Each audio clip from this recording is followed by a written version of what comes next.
पुत्र शोका महाकष्टम। मनुष्य के जीवन में ये सब कष्ट हैं। कोई व्यक्ति है और उसका पुत्र उससे अलग हो जाए, मृत्यु को प्राप्त हो जाए, तो इसको महाकष्ट कहा गया है।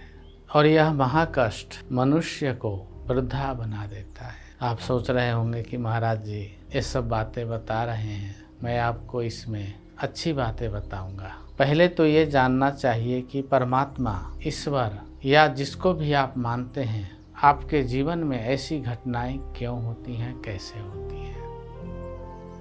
ये तो आप जान लीजिए कि जो मरता है, मृत्यु को प्राप्त होता है, उसका मृत्यु निश्चय है। चाहे हम हों या आप हो, कोई भी हो, वो निश्चय है और वो रहेगा। परंतु कहते हैं एक मरा घर में सब होए दुखियारे, एक मर के चला गया बाकी सबको मारे। एक तो मृत्यु को प्राप्त हो जाता है और सबको परेशान करके चला जाता है। क्यों? क्योंकि आसक्ति है। कुछ लोगों को ज़रूरत होती है, अगर वो नहीं है तो मेरा ये नहीं होगा। जयदेव स्वामी जी का नाम आपने सुना होगा। जयदेव स्वामी जी, उनकी पत्नी संतान को जन्म देती हैं और मर जाती हैं। बच्चे को हाथ में लेकर के सोचने लगे, हे भगवान, अब मैं कैसे पालूंगा इसको, कैसे रखूंगा इसको, मुझे तो कुछ आता ही नहीं है। सिर को ऊपर करके परमात्मा को देख रहे हैं, बोल रहे थे कि आपने क्या किया, इसकी माँ छीन लिया, अब ये कैसे बड़ा होगा, कैसे इसको खिलाएंगे पिलाएंगे। ऊपर देख रहे थे, वहीं पे गौरैया पक्षी ने घोंसला बनाया हुआ था। वो पक्षी का एक अंडा गलती से ज़मीन पे गिरा। अंडा मैच्योर हो चुका था, तैयार था, नीचे गिरते ही फूट गया।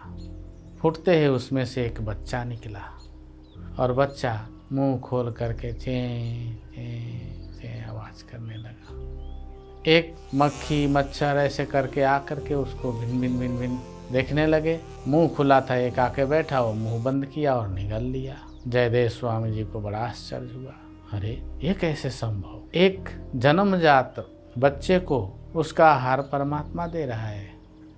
और उन्होंने तुरंत अपने बच्चे को रखा, परमात्मा को बोले कि हे प्रभु, तू सबका पालन करने वाला है। इसीलिए मलुकदास जी महाराज कहते हैं, अजगर करे न चाकरी, पंछी करे न काम जी, अजगर करे न चाकरी, पंछी करे न काम जी, दास मलुक का कह गए, सबके दाता राम जी। तो मलुकदास जी ने कह दिया, सबके दाता राम, सबका पालन करने वाला है वो। जयदेव जी ने बच्चे को छोड़ दिया और वो चले गए। कहाँ चले गए?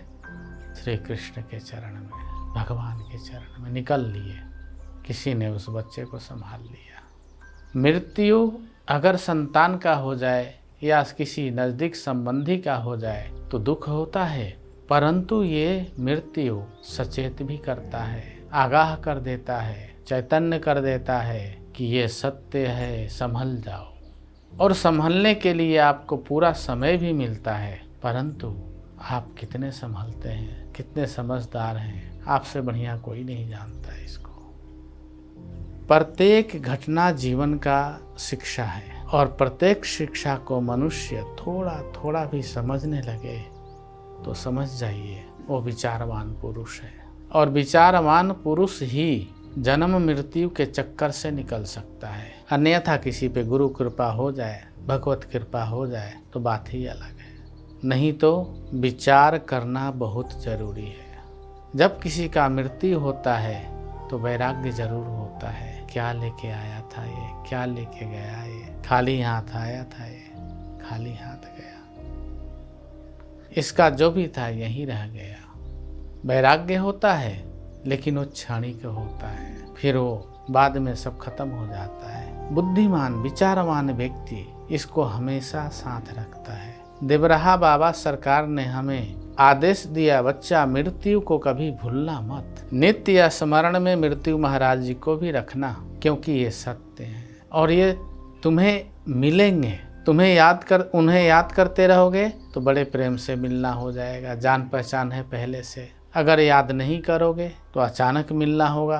परिचय बनाने का समय कहाँ मिलता है, नहीं मिलता। फिर तो वही होगा, ना हम जाने ना तुम जानो, ना हम जाने ना तुम जानो, दोनों हैं अनजान जी, ना हम जाने ना तुम जानो, दोनों हैं अनजान जी, एक दूसरे को समझ न पाए, दोनों भय परेशान जी, दोनों ही परेशान हो जाएंगे। तो इसलिए मृत्यु का स्मरण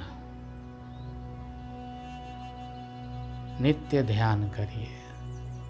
ध्यान करने से इसकी वृद्धि होती है, तेज की, ओज की, शक्ति की वृद्धि होती है आपके अंदर। और नित्य याद करिए कि हमें मृत्यु पथ में जाना है। जब ये स्मरण रहेगा तो आपके अंदर ये भी स्मरण आएगा कि हमें सत्य पथ को पाना है, आत्मज्ञान को पाना है, भक्ति करना है, प्रेम करना है, भजन करना है, साधन करना है, ध्यान करना है। ये स्मरण जरूर आएगा आपके अंदर, क्योंकि मृत्यु का नाम भय भी है।